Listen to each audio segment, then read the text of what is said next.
I'm George Black. I'm the executive editor of OnEarth magazine. I spent 2 weeks in India looking at a variety of renewable energy projects. Before the cell phone revolution started at the end of the 90s, barely 1% of the population had a landline. What's happened in the last decade, particularly in the last 3 years, is that the urban market in India is saturated.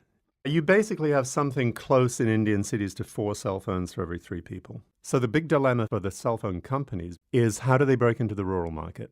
The basic problem is the towers. You can't have a cell phone signal without a cell phone tower. You can't have a cell phone tower without the energy to run it on.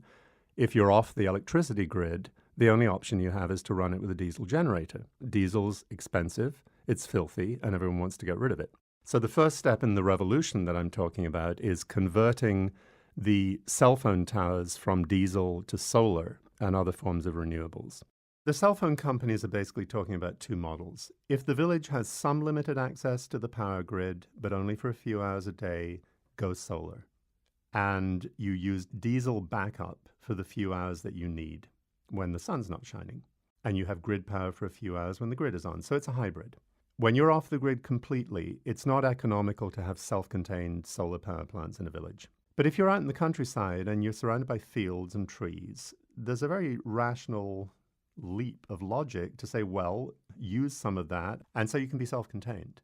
There are a variety of programs in India to introduce solar lanterns, usually in villages that maybe have a few hours of grid power, but they lose it in the evenings.